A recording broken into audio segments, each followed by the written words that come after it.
Greetings and welcome to the Quantum Ogre Cast, the topical TTRPG podcast you are destined to encounter, no matter what choices you made. I am your Elder Goblin host, Jorbin, and I'm joined today by a sensible Ogier guest, Bobbert, the World Builder. What's going on, Bob? Not much. Happy to be here. Yeah, well, thank you for being here. This was awesome. I'm looking forward to this one. We're both two woodsy dungeon tubers, We are, and yeah. we've been circling around the same places for a while, and it's awesome to have you in the podcast booth, so to speak. Yes, I've been tracking you through the forest for weeks now, so. Well, I almost said you are probably a ranger class, but I don't want to put words in your mouth because right now we're going to kick things off as we usually do with a little rapid fire round of your real life character sheet. So, are you ready for this? Let's do it. I'm going to hit you with some random questions and just kind of like gut reaction. Whatever pops in your head, that's your answer. Ready? Let's do it. Okay. Bob World Builder's alignment. Neutral. Neutral good. Yeah. Neutral good. Okay, I was like, true neutral. Oh, yeah, you are a ranger. Okay. All right. Non-human ancestry you relate most to. Definitely elf. Elf. Yeah. Oh, there's a new one. We haven't had elf yet. Good. Okay. You're ready for this one. This one's a little bit different. You're in a dungeon. A monster chases you into a room and you see a weapon rack. What are you grabbing? Oh man, if I'm in a dungeon, probably going for something melee. So sword comes to mind, or I guess spear if this is real life, because I'd like to keep that thing away from me if possible. Yeah, absolutely real life. Spear it is. Okay. Don't be humble. Highest attribute. Highest attribute? Oh boy. Um, I would say either actually no, probably just wisdom because Okay. Yeah. I definitely can't say intelligence. Probably not the sharpest guy in the room, but I feel like I'm just a good decision maker. Hey, there you go. That sounds about right to me. And now on the opposite end, your dump stat. Oh, my dump stat? Yeesh. Probably strength. Strength. I think everybody I've interviewed has said strength or con.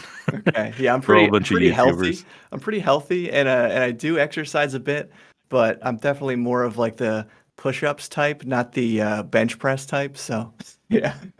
There you go. All right, so this is a weird one. We'll see if I stick with this one. It's been throwing people off, but okay, you're building your D&D superhero, just aesthetics. What monster do your powers derive from? Oh man.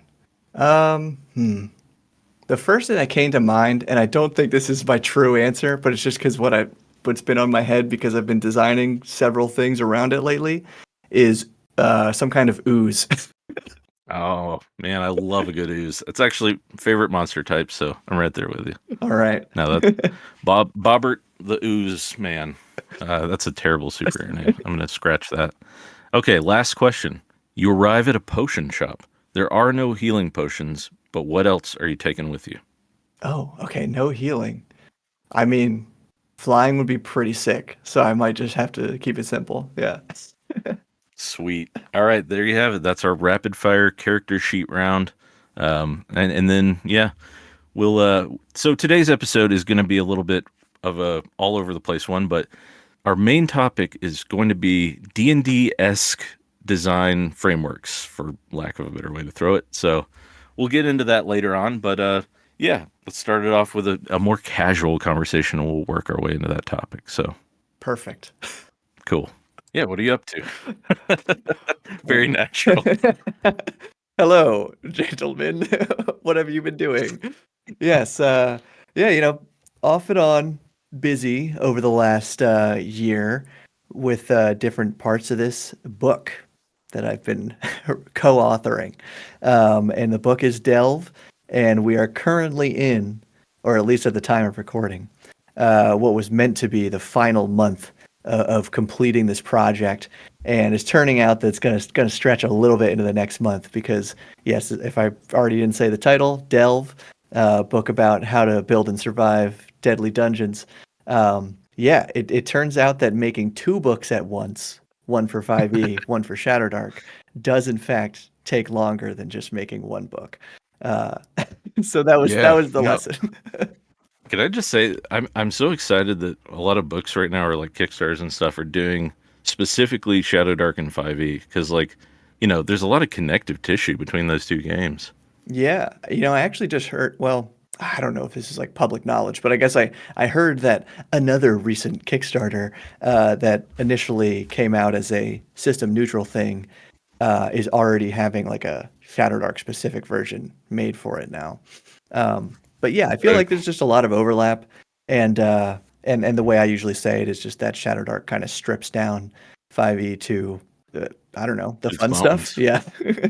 Yeah, it's got good bones. It's got I always like to frame it as like, yeah, it's got a good framework to build off of in the same way that like 5e does, you know. Right. I think the reason, other than obviously it's the Kleenex of role playing games and everyone knows the name, but like the other thing is that it's such an easy both of them are such easy games to hack Hmm. because of that like really solid framework. Definitely. Yeah. And I think it's like I was just watching a video today by I think it's Mystic Arts. I always forget the name of the channel, but Dottie is the Yeah, guy's Mr. name. Arts. Yeah. His video was about how the new 5e 2024 update really digging into how awkward the capitalization is in Oh, of like I watched that one. yeah, of certain rule like, I knew they were beefing it up, I knew they were doing it for more game terms, and, I've read, like, chunks of the book here and there now, the Player's Handbook and the Monster Manual, but I did not realize, like, I didn't look at it with a, close enough microscope or whatever to realize, like, wow, it is just very hard to parse what they were trying to capitalize and what's not being capitalized. And he just like really nailed it in this video, pointing out a lot of different weird examples of things that you think would be and then but they aren't, and things that are, and it's like why is rope capitalized everywhere? Um, and yeah, and so all that to say, I feel like designing for 5e, if you want to, really do it with that level of detail and precision to like design for the specific game, writing for 5e just got a lot more needlessly complicated. Whereas something like Shadowdark, yeah, it has its nuances and like phrasing certain things, but on the whole, it's so much easier. No, for sure. Yeah, I actually watched that same one too. That's funny. Yeah, it is really interesting too because these are the people that do Magic the Gathering also, right? Like, so they're used to a game that has lots of keywords, but yeah, that the some of the strange outlier choices of like you're saying, like why capitalize rope here when it's not hyperlinked or something, and like yeah, that was a really funny video. I enjoyed it from like as someone who's trying to write a TTRPG, Mm. like it made me kind of like relook at my own work and be like, do I have any weird random capitalization? Like, am I doing this No. too? I mean, the Because thing is, that's you probably have something. Everybody's got something. yeah. But yeah, that's just such a weird specific case. But that's interesting. What's your I don't know how much you've already revealed to people about your RPG, but this is the first I'm hearing of it. So is Oh, nothing. okay. It's still an alpha, to be honest. Okay. It's so this is sort of a passion project of mine at this point because Yeah. it's already been through like three, if not four, major overhauls. Like it literally went from like this is a three set stat system to this is no stat system and Oh. just skills to like no, we're back to stats. And then as you probably know from working on stuff, like every time you change one major thing, there's sort of a cascading effect to the rest of your system, right? Like Absolutely. Yeah. and then you're just sitting there going like, ah, crap, now I have to change all of this again. Like Yeah. you got to almost start from scratch sometimes. Like, Yeah, I mean, yeah. like probably a number of our listeners, I'm sure. I'm also writing an RPG that eventually I hope to publish, and yeah, it's gone through a similar thing. Not all the way from fully skills based and back, but a couple changes where it's like, okay, if I do this and I really want to, then I basically got to start over. Yeah. Ugh. Yeah. And I'm sure if with like Delve, like you're saying, because it's 5e and Shadow Dark, oh man, that feels like a monstrous, you know, project. I don't know. It's just, Yeah. I can't imagine when something gets changed, that it, yeah, the same thing with that just huge cascading effect to the rest of the book. Yeah, it's interesting actually just showing so right now we're kind of at this stage where we've recently released a bunch of PDFs to backers of what is basically like the beta version of like big sections of the book. So like all the traps and hazards was one of them, all the monsters was another. But I had sent some of these files to some friends who are like really, really sharp on their ShadowDark stuff, and Hmm. it, just to like get another outside perspective, to specifically look at the ShadowDark materials as well. And and one of them told me how like yeah, there were a couple traps where it's like it just I don't know, like he was saying that like oh yeah, like this basically just seems kind of like boring in the ShadowDark version. And I was like looking at these more closely, yeah, okay, wait a minute. That has like nothing left to it because you can tell that trap started in 5e where it was like a specific damage type or something. But then when it's transferred to Shadowdark, it's like, wait, why am I taking damage from like staring at this like symbol that just appeared in front of my face? Like, because there's no like psychic and stuff like that. So yeah, a couple things that we tweaked to make sure, and that's kind of the what you described basically this process of now like combing over everything and making sure that like the things that started in Shadowdark actually come through in 5e, and the things that started in 5e actually come through in Shadowdark, because we did do. I'm pretty proud of how we did balance like creating a good portion of the book in each rule set. So then it's like the Yeah, conversion wasn't just like write it all 5e converted to Shadowdark, right. and or vice versa. It really was kind of like written for both and like parsed along the way. But now like yeah, going over it all at the end too. Yeah, well, it's funny. Like just as you're talking about this, a thought popped in my head that like, I bet one of the challenges with going from like a more mechanically defined game like 5e to something like Shadow Dark, which is, it's pretty fast and loose with the rules, right? Like Yeah, a lot of it is like kind of make it up GM, right? Like, yeah, but one of the challenges has to be like, especially with something like a trap, how do you still both make that interesting and not just deadly, if that makes sense? right. Traps in particular have to be pretty tricky because I'm always like hesitant to, spring a trap on my players because I'm like, I have this thing I stole from Into the Odd, which is like, The how do I classic phrase this telegraph really good? danger. Yes, telegraph danger. Okay. Thank you. Yeah. Yeah, and that's always hard to like translate, especially if you're doing two different, completely different style games. I won't say completely different. I mean, they're both D&D esque, right? Yeah. But like a very You could say that 5e narrative. is D&D-esque, yeah. It sounds so ridiculous. I'm often talking about like multiple systems at once, so Right, I yeah. tend to very like broadly explain things. But yeah, no, that is hilarious. But yeah, to go from like Shadow Dark being, you know, more reliant on narrative and, rulings over rules Right. versus like a 5e, which is, now one of them, in my opinion, a pretty crunchy game, especially with Absolutely. a lot of the 2024 rules. So I don't know. It's just, yeah, fascinating thought to like take something from one and make it matter in the other. Yeah. But like, yeah, it's something that like I'm always like, talking about the edges of these things in my videos. So like, yeah, just to hear someone who's worked on it, like that's, yeah, really interesting. Yeah, and it's definitely been like a what's a word I want to use? I guess kind of a wake-up call with the 5e stuff, because it's been now a good several months since I have specifically designed anything. Well, I mean, outside of the Delve stuff, I'm saying. It was Yeah, like sure. several months since designing anything else for 5e specifically. And like I was, Mhm. doing more of the Shadowdark stuff with Delve anyway. So what I'm saying is like now going back through and like reading, yeah, for example, the monsters or whatever for 5e, or actually, I guess the traps are kind of a better example where things can get more, well, definitely are more technical in that system.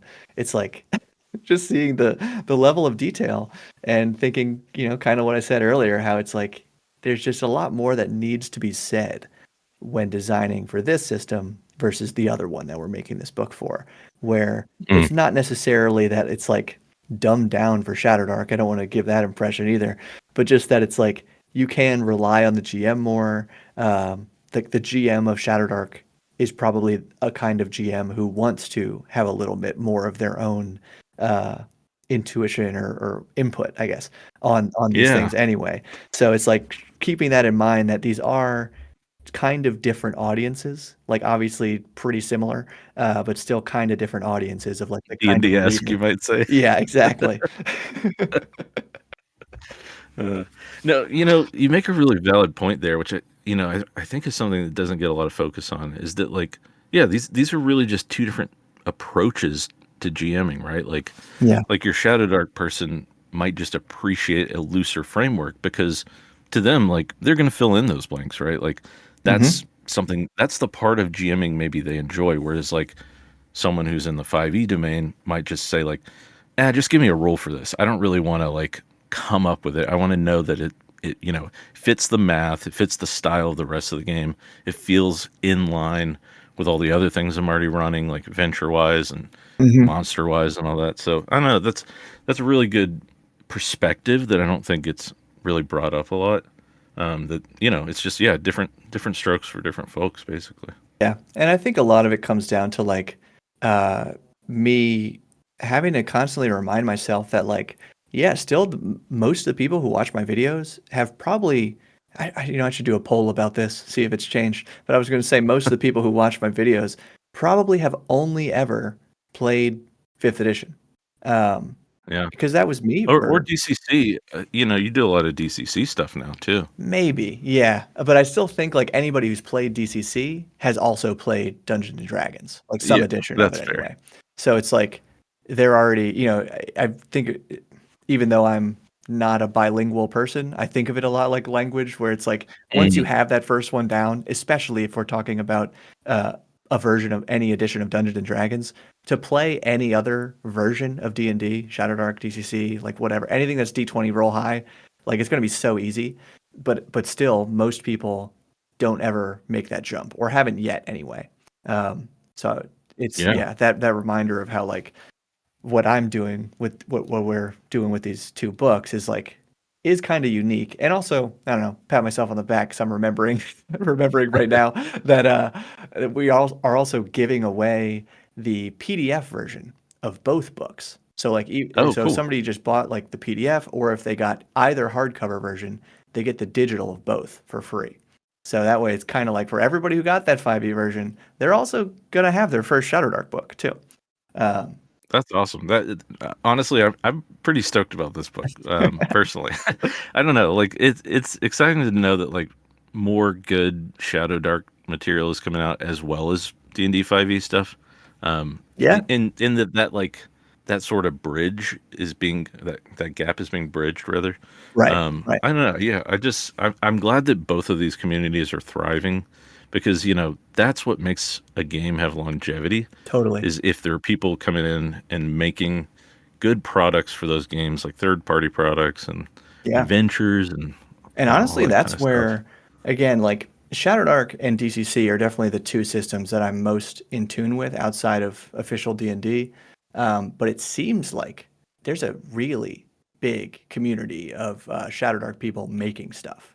And I think part of Yeah. that is because, like I said, it's designing for it is relatively simple compared to even something like DCC. Like, think about it. If you want to write a ShadowDark spell, that's a lot easier than writing a DCC spell. Okay, so Oh, yeah. You've touched on one of my. I hate to call it beefs with DCC, but yeah, go the for it. thing that like eventually just kind of pushed me more toward Shadow Dark was like I was sitting there, I was running a DCC campaign.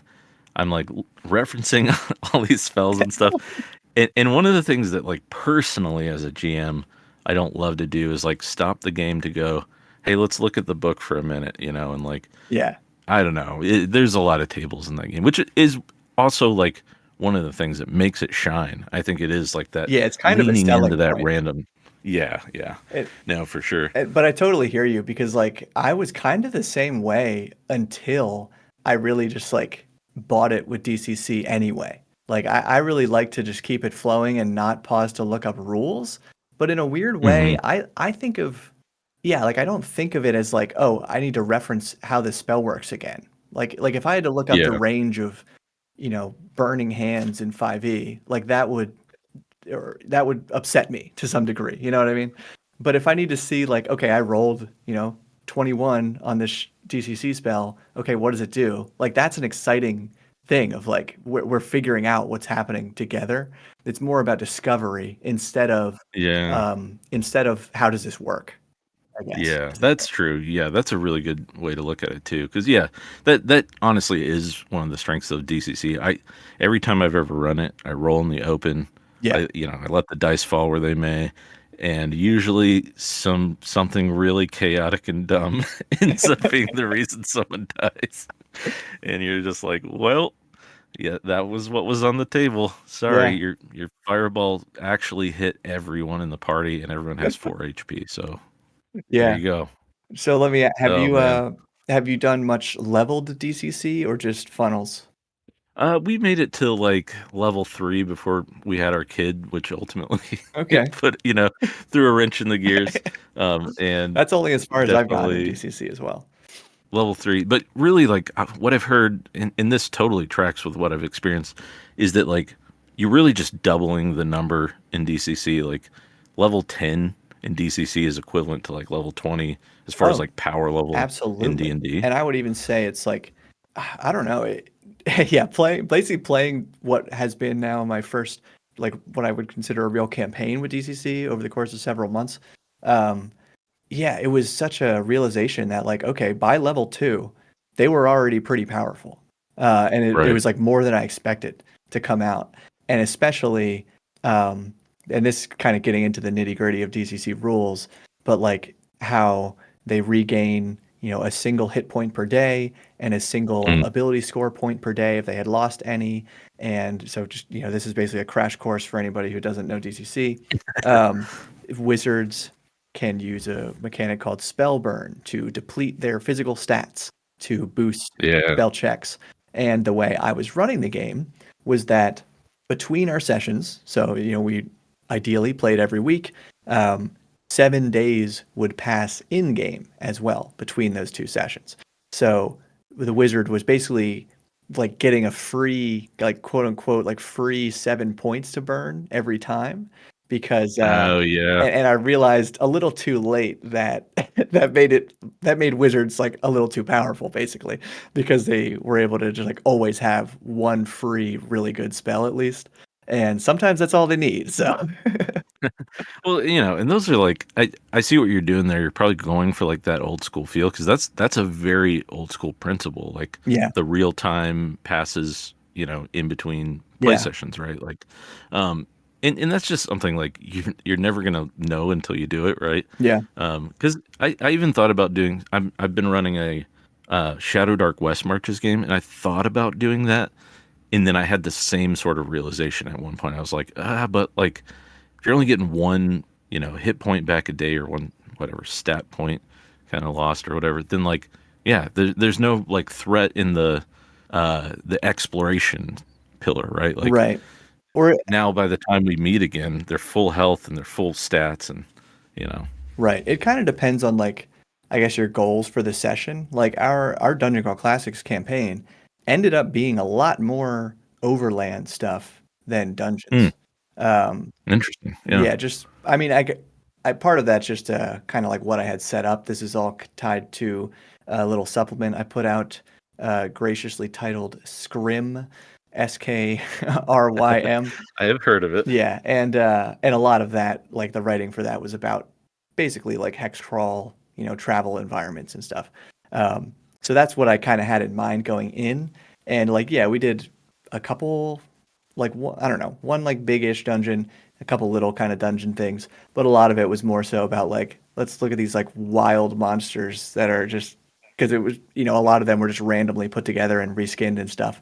Um, so a lot of like crazy monsters out in the wilderness, and then a lot of just because this is what my players really like, I guess, is just a lot of goofy NPC interactions in town and stuff like that. So all that to Yeah. say, I do think if your goal of a session is like, okay, we need to get as far as we can into this dungeon and then back out, then yeah, losing those points like within the session still really matters. And then it's kind of nice to have that full recovery by the time you come back. But yeah, Yeah. the way we were running it, it was way too easy for spellcasters to to just like own everything. Yeah, it's always like it, is the opposite worse though? Like, you have a spellcaster who runs out of all their spells and then they're just useless kind of thing. But Yeah, I well, it's a balancing act because the main reason I wanted to do it, right, was because of that single hit point regen overnight. So that right. way it was like, okay, you're probably coming back to full hit points every session that we play. Like that wasn't always the case, but probably. And I really didn't think about the spell burn stuff until it was too late, I guess. Yeah, well, yeah, you live and you learn. Yeah, I mean, exactly. Yeah. that, that's the one snag of like changing systems a lot of the time is that something that you think, oh, Right. this really worked in DCC, and sure it'll work in 5e or ShadowDark or whatever, and then you're like, actually, you know what? Yeah. Maybe that's super powerful in DCC actually. Right. So, Yeah. no, And it's funny. but It's cool that you bring up like the gripes with DCC because the also another thing about reading Shadowdark is like seeing how um like I'm not coming up with any good things off the top of my head besides the roll to cast, but I know there are other similarities where you can really tell. I mean, I guess the like the mishaps and stuff too, is more related to spellcasting, but seeing how Shadowdark is also really inspired by Dungeon Crawl Classics, not just like oh, for BX or sure. whatever. So I need to ask Kelsey one of these days, like, what, like, what were your tipping points in DCC that made you go, okay, I need to write my own game instead? No, that's a really good question. Oh man, I would love to have her on just to pick her brain about like some Shadow Dark stuff. But you reminded me of something that I was going to say earlier when you Yeah. were talking about designing for Shadow Dark. One of the great things that like Kelsey has done to make the game so easy to like hack and write your own rules and expand on is the very concise nature of the wording. Like, oh my gosh, once I started to read like the way she wrote the cursed scroll adventures and stuff, I didn't want to read any other kind of adventures.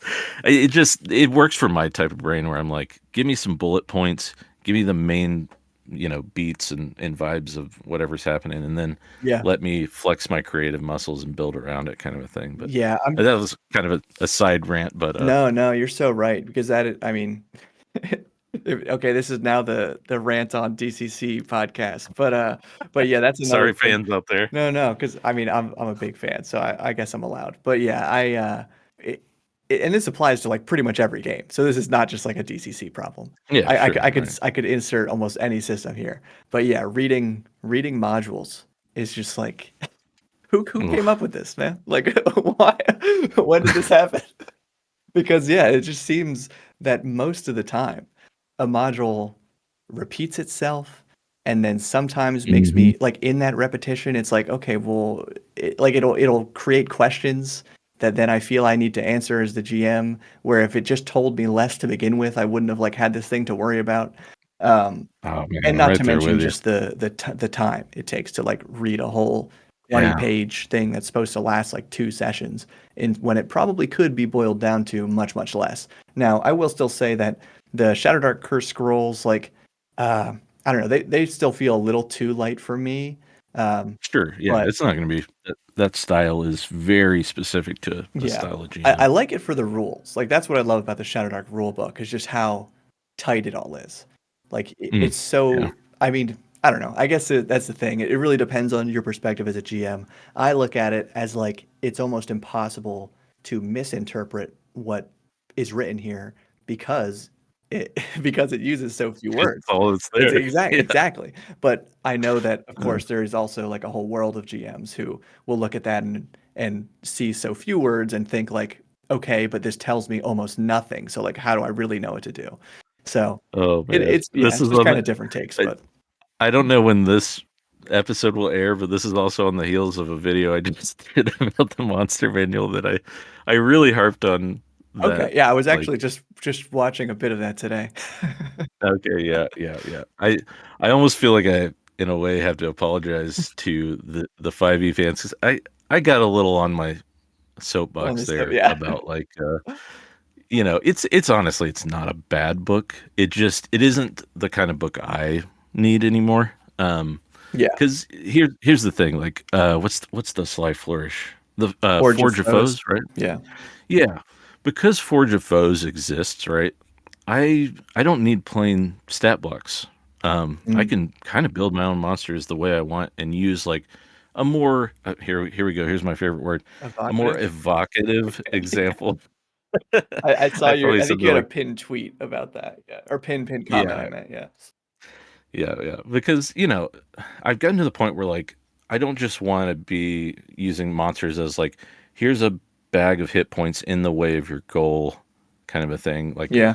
I'm asking the why of like you know why why is this an obstacle for the party and like what ways are they going to respond or answer the problem of this creature. Hmm. And so like yeah, I really got my soapbox about it being just like these are generic rawr. And then yeah, almost as soon as I released that video I was like oh man, I should have just been like, hey, this is probably for a certain kind of GM out there, and I'm not that GM anymore, Yeah. and just left it at that. But like, all that to bring it back around and say like, I see what you're saying there about like, it's for some people the Shadow Dark model is almost too light, right? Like, Oh yeah. Wait. it's just Very it's much so. just bullet points. Yeah. Because I So, did this. anyways, go Actually, ahead. you know what's funny? I did the same thing when I made a video about stat blocks like a year ago, where I compared a 5e stat block, a what's it called, Flea Mortals stat block, and a Shadow Dark stat Mm, block for the same monster. Um, and yeah, I must have come off as like just way too harsh because then I got a lot like but that was one of my most like disliked videos ever. oh man. But it was totally just yeah, me like being way too much in my own head and forgetting how like Yeah. yeah, I mean there was a time when the 5e stat block was perfect for me. I will say Right. that time did not last long. I was like pretty much homebrewing from the beginning. Um, but nonetheless, yeah, it is the right and the perfect stat block for many people. In fact, the majority of people, I guess. Um, at least until they've really tried something else, maybe. But who knows? Um, so Yeah, and yeah, that's kind of why I say like that's the part I felt bad about. I was like, you know what? I'm being unfair to the person that actually really does enjoy that style of play, but yeah, it's too late. It's out there. exactly, yeah, you work on it in the Uh, next video. right.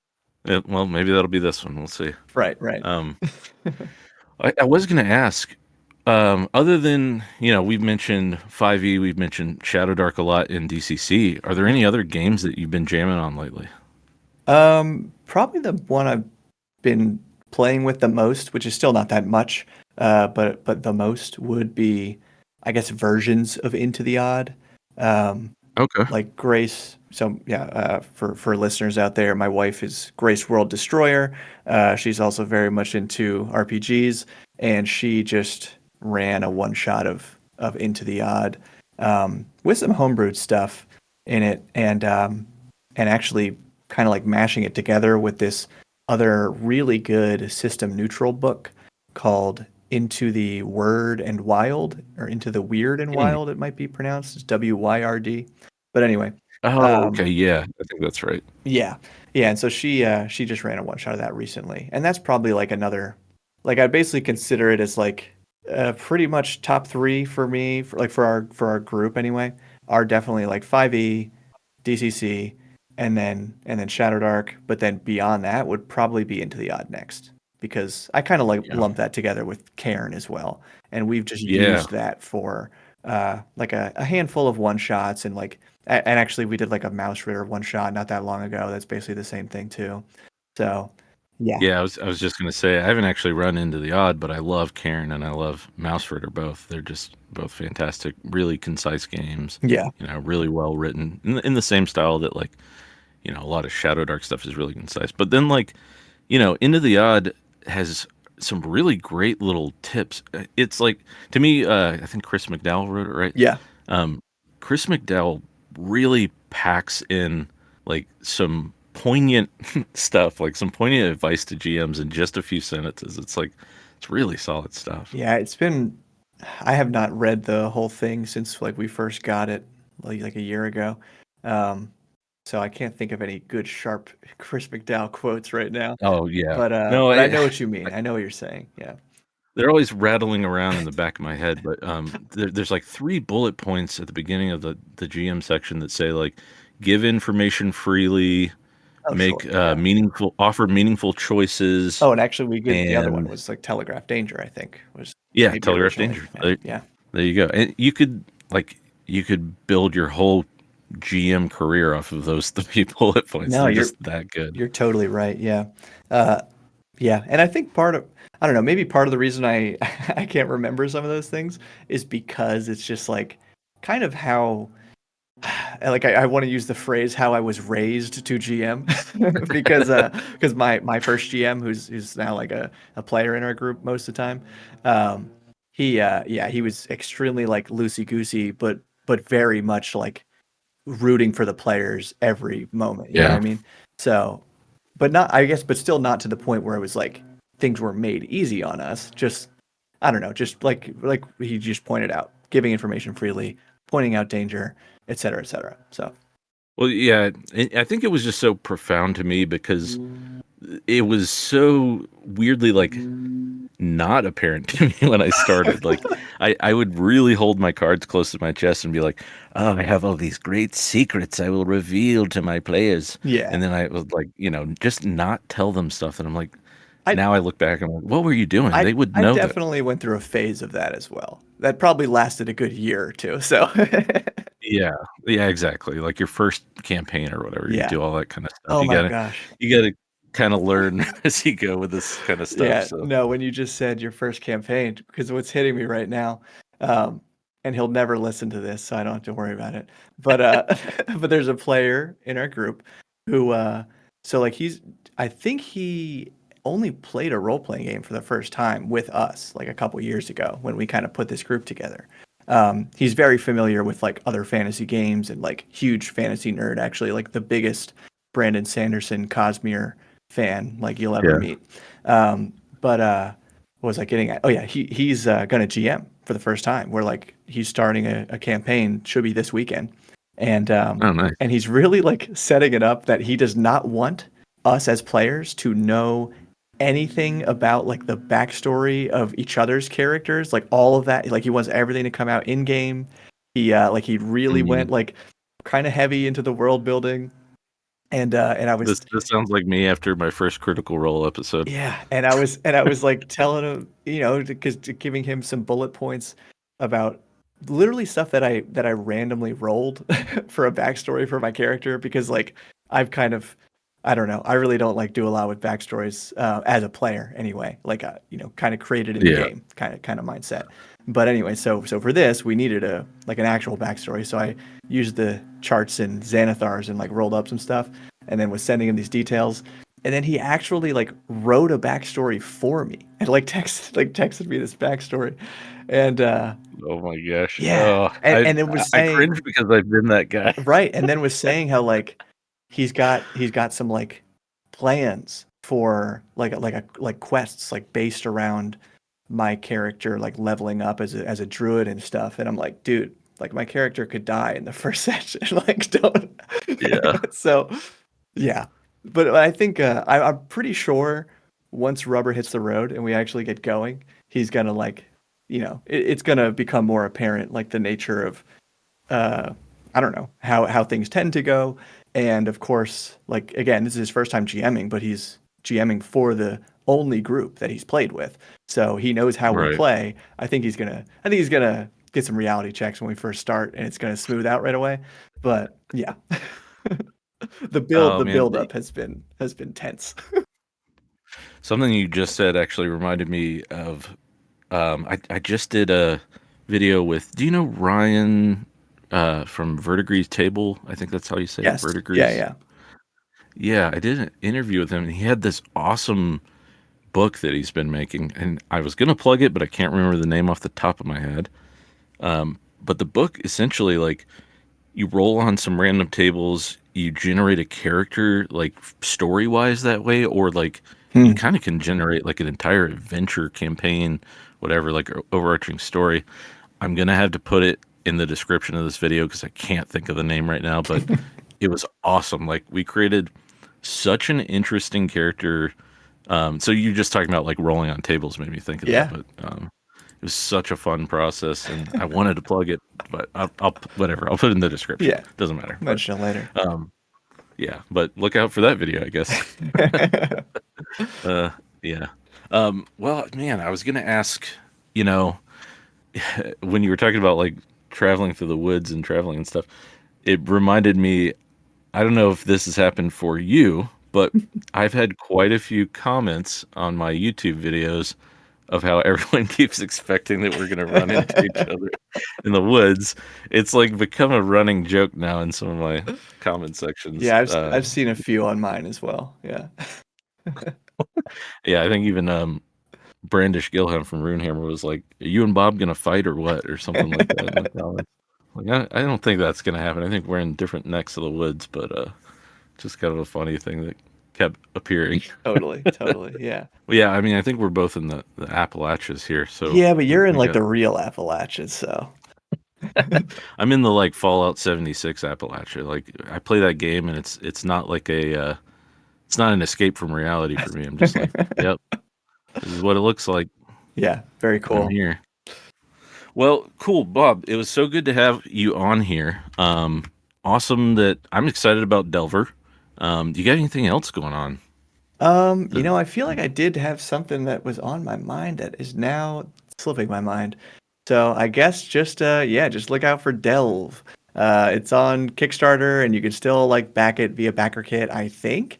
But if not, it's actually going to be available digitally, hopefully in like a month, and then a couple more months until the physical. But yeah. Awesome. Sounds good. Well, again, thanks for being on here. I've been looking forward to this one for a while. We like we said, we both have videos out in the woods, and I think it was like a natural fit to have you on here. Yeah, So yeah, we've I guess crossed paths many times and only once in person though. So, yeah. yeah, yeah. For all of 5 minutes a page Yeah. before we both got pulled in different directions. But yeah, well, cool. Um, all right, everybody. This has been the Quantum Ogre Cast, the podcast you were destined to encounter, no matter what choices you made. We'll see you next time.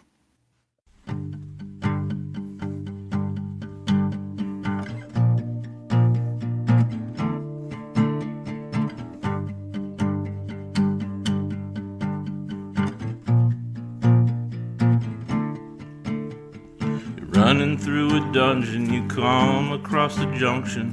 You gotta go left or right. It doesn't matter what you choose, 'cause either way you lose. There's a quantum ogre just out of sight. And now it's coming to a head, the very thing you dread. You get ready for the coming fight. Your spells are waning fast, you hit them with your blast. It's the last flickering light. Quantum Ogre Cast, Quantum Ogre Cast, Quantum Ogre Cast, Quantum Ogre Cast.